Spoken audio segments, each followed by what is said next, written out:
Así que nos damos este placer que para mí ya es personal. Así que buen día, Ezequiel Coppel, Mauro Senesi, mi nombre es Bahía Blanca. Te saludamos, muy amable por este ratito que compartís con nosotros.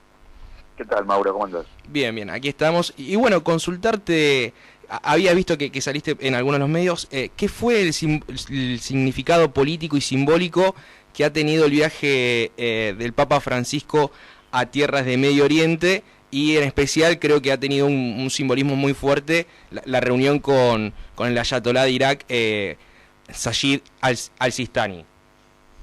Sí, a ver, yo creo que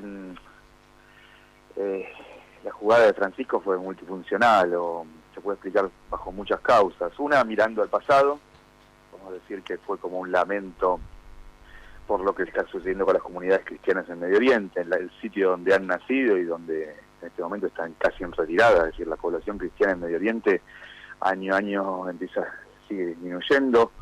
Otro podemos ponerlo bajo una estructura del presente, es decir, la reunión con Sistani en Irak, un ayatolá, o no un ayatolá, podemos decir el ayatolá más importante del chiismo, si bien no existe un papa en el chiismo, o tampoco en el sunismo, hay como grandes ayatolás.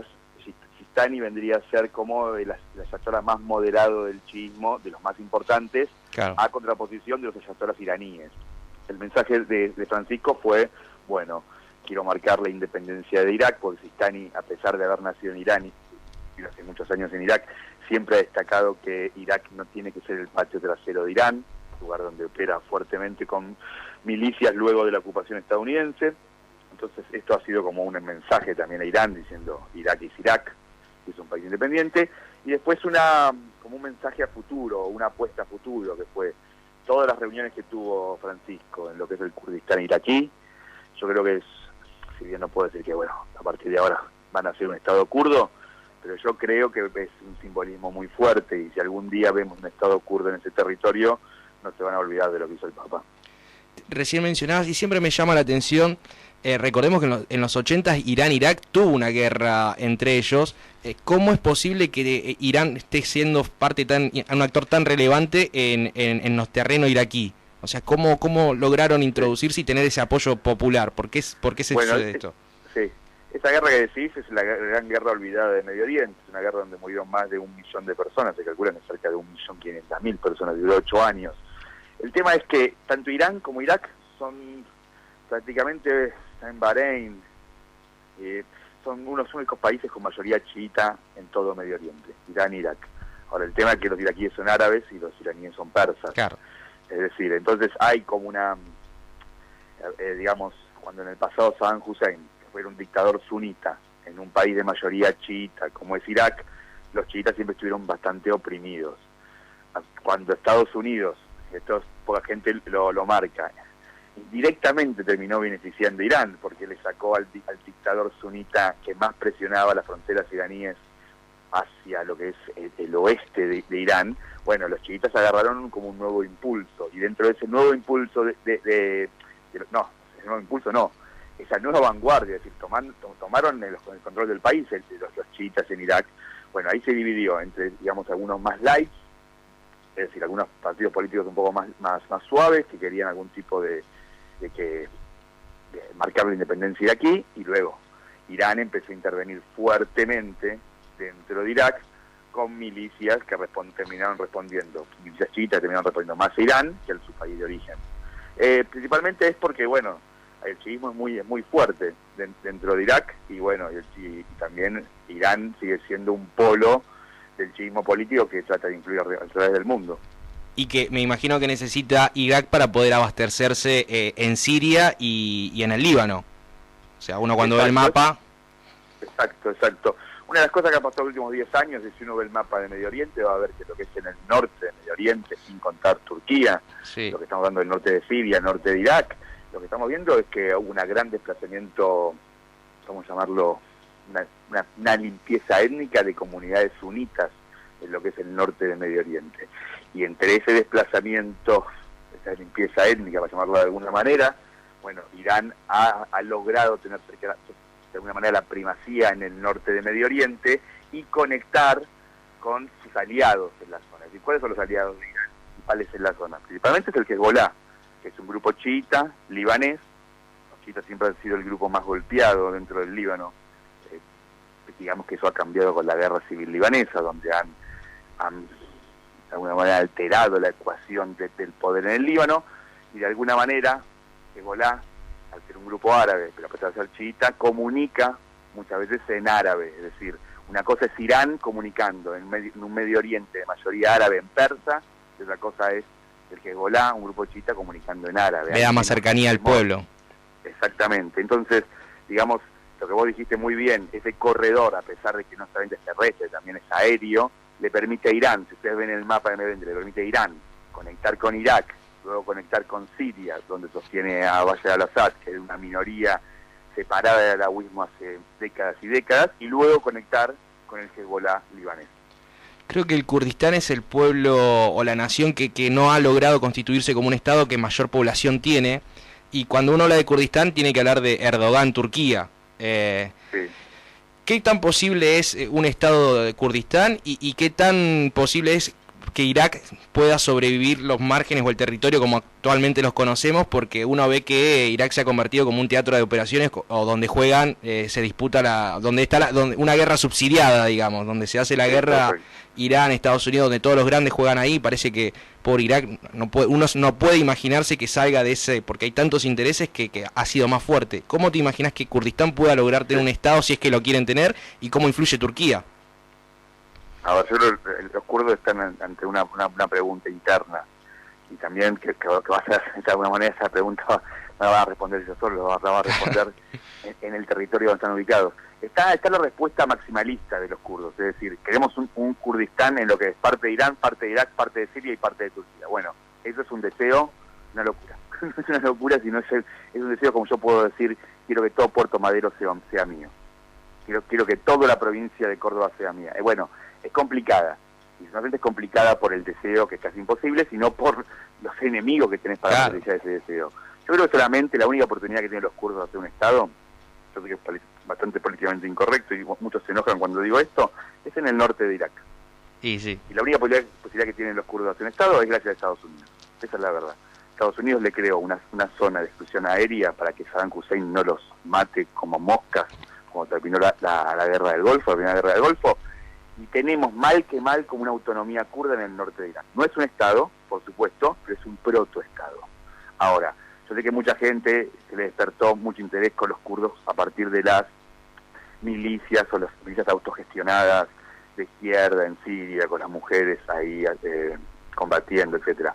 Bueno, eso es lindo para los occidentales, a todos nos gusta cuando leemos las noticias. Es que es imposible un Estado kurdo en Irak, en Siria, digo. Primero porque tiene a Turquía enfrente, que nunca lo va a permitir. Para no permitirlo, lo primero que hizo fue hace 3 años invadir Siria para que eso no pase. Pero no solamente eso, los árabes son naturales competidores de los kurdos. Entonces, ya demasiado que tienen lo de Irak. Lo de Siria es un sueño imposible, la verdad. Irán nunca lo va a permitir. Irán, la gente recuerda, lo primero que hizo Khomeini cuando asumió en la Revolución Islámica fue mandar las tropas al Kurdistán. Lo primero que hizo, lo primero. Turquía es imposible, la carta es Irak. Lo que pasa es que es un tema de paciencia, es un tema de cálculo. Es decir, las cosas no están dadas en este momento, Irán es muy poderoso, no va a permitir tampoco que surja un Kurdistán independiente en Irak, porque automáticamente va a dudar que también van a levantar los deseos independentistas de los kurdos en Irán. Yo creo que es un juego de esperar su momento, y cuando se da el momento, lo que va a haber ahí es una guerra de independencia. Se puede terminar con una victoria o como una derrota. Claro. Ahora, hablábamos Turquía, Líbano, Irán, chiitas suníes, Estados Unidos. No mencionamos Al-Qaeda y ISIS, ni tampoco Rusia, pero Rusia me parece que está más comprometido en Siria, no tanto en Irak. ¿Puede ser? No, Rusia, la carta de Rusia para ingresar de vuelta a Medio Oriente, luego de la Unión Soviética, empezó ahí, recordemos la Unión Soviética, sí, ingresó a Medio Oriente de forma muy fuerte, la guerra de Yom Kippur, la guerra de octubre del 73, donde Estados Unidos apoyó a Israel, ahí empieza fuertemente la alianza estadounidense y israelí, y la Unión Soviética apoyó a Egipto. Bueno, cuando la caída de la Unión Soviética, Rusia empezó a ir para abajo, y la verdad es que no tenía ni plata, ni tiempo, ni intención, ni fuerza para ingresar en Medio Oriente. Bueno, Rusia, en lo que es el fin de la década del 2000 al 2010, empieza a ver que Europa empieza a jugar un poco en su patio. De alguna manera empieza a motorizar revoluciones o movimientos independentistas, más independentistas democráticos en Georgia, Ucrania, ya vimos todo lo que pasa. Lo que pasó. Putin dijo, bueno, ¿qué manera tengo yo de presionar fuerte a esos países? Bueno, jugar en otro territorio tan importante para la economía mundial, en algún momento u otro. Y a la vez, una cosa con Siria. La Unión Soviética siempre sostuvo a lo que es la dictadura de los Assad. Y de alguna manera Siria lo que hace es una continuidad. Siria, cuando entra a la guerra, al conflicto sirio, Rusia, cuando entra el conflicto sirio del 2015, bueno, la guerra empieza a cambiar, porque Rusia entra con todo su poder aéreo. Bueno, la pata que tiene ahora de presencia Rusia en Medio Oriente es Siria. Además, es la única base naval que tiene en el Mediterráneo, no la van a perder. ¿La de Tartus es o me estoy confundiendo? Rusia es Siria. Después busca intervenir en toda la zona. ¿Cómo hace Rusia para intervenir en la zona? Como hacen todos, como hace Estados Unidos, todos, con bazar de armas, vendiendo armas a todo el mundo, principalmente. Y la situación de ISIS y Al-Qaeda, ¿cómo está? ISIS muy fuerte en ese norte de Irak ha sido, me parece. ISIS siempre fue nacido y criado en Irak, es decir, es una creación, siempre ha sido Al-Qaeda en Irak, es decir, Al-Qaeda cuando empieza la ocupación estadounidense, Irak, que saca a Saddam Hussein, lo que hace Al-Qaeda dice, bueno, esta es nuestra oportunidad. ¿Me escuchan? Sí, se escuchaba perfecto, Ezequiel, ¿eh? No, dicen, esta es mi oportunidad tipo de agarrar e intervenir en Medio Oriente de la misma manera y volverlos locos a los estadounidenses, de la misma manera que lo hicimos con los soviéticos en Afganistán. Claro. A pesar de que Al-Qaeda está muy manipulado, la Al-Qaeda en Afganistán, Al-Qaeda es un grupo que hace en el 88, y la guerra del 79 al 89 entre los mujahidines y la Unión Soviética, Al-Qaeda ni era fuerte, ni existía prácticamente. Pero digo, era la misma oportunidad, el mismo esquema. Bueno, lo que pasó con Al-Qaeda en Irak es que se volvió mucho más malo, o más poderoso, o más sangriento que la versión original. Así nació ISIS. ¿Cómo está ISIS en este momento? ISIS está replegado, no está derrotado. Es decir, que vuelva a controlar el territorio que controló del 2014, 2017, 2016, que era que cerca de una gran parte de Siria y una gran parte de Irak, y bueno, es casi imposible, yo no sé si es casi imposible, no lo veo en el momento más cercano, menos con una fuerza aérea. Ahora, si está replegado, y todas las condiciones que se han dado para que ISIS sea fuerte durante esos años, y bueno, están presentes. ¿Cuál es? ISIS no solamente es un grupo de fanáticos religiosos, también ha sido la última línea de defensa de los sunitas en Irak ante el avance de los chiitas, ante el cambio de poder de un lado hacia otro. Bueno, mucho depende de qué vaya a pasar con los sunitas en Irak para el futuro de ISIS. Estamos en diálogo con Ezequiel Coppel, quien es experto en Medio Oriente, autor de 2 libros, La disputa por el control de Medio Oriente y Medio Oriente, lugar común, libros para recomendar. Después vamos a mencionar que es un taller online por aquellos que quieren saber más. Y para ir cerrando y ya no seguir molestándote, próximas elecciones en semanas en Israel, nuevamente, quien está en la última lustro con crisis política y recurrentes elecciones, y Netanyahu no quiere ceder el poder, por más que ya cada vez se le hace más difícil hacer mayorías. Sí, a ver, si me preguntan a mí que haga futurología, siempre es muy difícil las elecciones israelíes, al ser tener tantos partidos, y al ser parlamentarias, y siempre tratar de pensar en coaliciones, más que una persona solamente gane. Yo creo que lo que vamos a ver en Israel es el gobierno más a la derecha de toda su historia. Esa es la discusión. Me parece que la única persona que puede reemplazar a Netanyahu es una persona también de derecha como Netanyahu. Eso es lo que veo. Yo creo que o tenemos el gobierno más derechista de la historia, encabezado por Netanyahu o por un rival de él de derecha, o lo que tenemos próximamente es una quinta elección también durante este año. Eso es lo que yo veo. Sí. Ahora, no veo ninguna alternativa más al centro o más a la izquierda. Solo veo el gobierno más derechista de la historia de Israel. ¿Y qué significaría la derecha? Me imagino que todo lo que es seguir con la política de las colonias. Exactamente. Es la colonización de Cisjordania, profundizarla. La anexión de Cisjordania ha sido más un tema para la prensa que otra cosa. Ha sido una carta que ha usado Netanyahu para presionar al mundo, para decir, bueno, yo no hago esto. Pero anexar Cisjordania tiene sus contras también, porque tenés que empezar a decidir si le das derechos o no a los palestinos al anexar un territorio. Si no, lo que creas es un estado de apartheid, que anexar un territorio y no le das derechos a la población mayoritaria de ahí.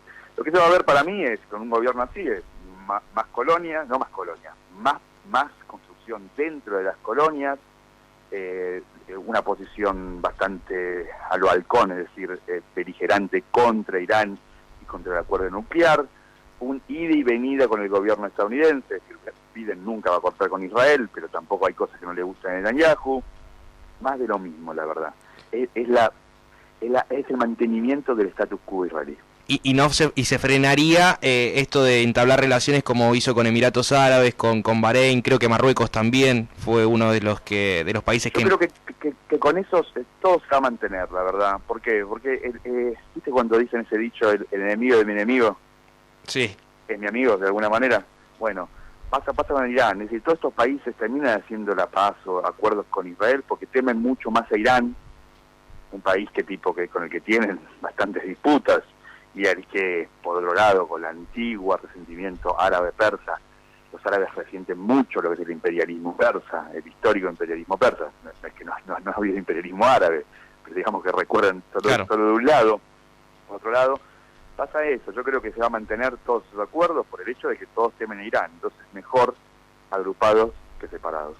Bien, Ezequiel, te agradecemos esta comunicación, no te hacemos perder mucho tiempo, era una entrevista que tenía muchas ganas de realizar, me quedaría horas charlando con vos, y bueno, repetimos que en abril, el 7 de abril, vas a iniciar un taller online sobre historia moderna en Medio Oriente, que es desde la disolución del Imperio Otomano, que fue el imperio que más tiempo duró, si mal no tengo el dato que me habían dicho, porque fue el último de 1922 que cae, más o menos, y hasta la aparición del Estado Islámico, o sea que tenés ahí 100 años de historia prácticamente. Los últimos 100 años de historia, lo que damos es un repaso de los últimos 100 años de historia para que se comprenda el día de hoy. Hablamos de Nasser, de Israel, de los sauditas, de la revolución islámica iraní, los últimos 100 años de historia, hacemos todo un repaso. Bien. Bajo hechos puntuales. Cualquier cosa, si les interesa, que me escriban al mail ezequielcoppel@gmail.com. Bien, ahí volvemos a pasar, ezequielcoppel@gmail.com, lo pueden seguir por Twitter, Ezequiel Coppel, o Facebook, Ezequiel Coppel. La verdad que es fácil seguirte porque no andas con nombres extraños y nada. Empieza el miércoles 7 de abril a las 19 horas. Ezequiel, muy amable por este tiempo que te tomaste para con nosotros. No, gracias por la entrevista. Muchas gracias. Un saludo. Chau. Bueno, yo ya hice el día. Bien. Muy buena entrevista. La conclusión que me queda es que si no estuviera Occidente, igual sería un río de sangre. Sí, olvídate. Porque ellos siguen teniendo esa disputa entre chiitas y suníes y árabes y persas. Y tenés también obviamente la corriente más laica y las corrientes más religiosas que van por la ley, por el... se me fue el nombre Está de la bien. ley. La Sharia me sale. Pero bueno, esa mirada occidentalista entonces también es un error desde la génesis del conflicto. Por eso me gusta, ellos. por eso me gusta Ezequiel Coppel, lo recomiendo porque es alguien que suele viajar seguido al Medio Oriente y trata de desoccidentalizar, o al menos decirte, pará que lo que estás viendo está bien, pero lo estás viendo con miradas occidente. Te trata de llevar a eso. Imagínate lo que es imaginar un país kurdo cuando tenés Turquía, Irán, Rusia tirando. O sea, te trata de llevar y decir, es muy cierta tu visión, pero pará porque es otra cultura, es otra mirada de ver la política y demás. Y aparte recordemos que son culturas milenarias y estas personas no piensan en una elección. O estas culturas, especialmente los persas, suelen tener una práctica como los chinos de la paciencia y del tiempo como un recurso de la política muy habitual.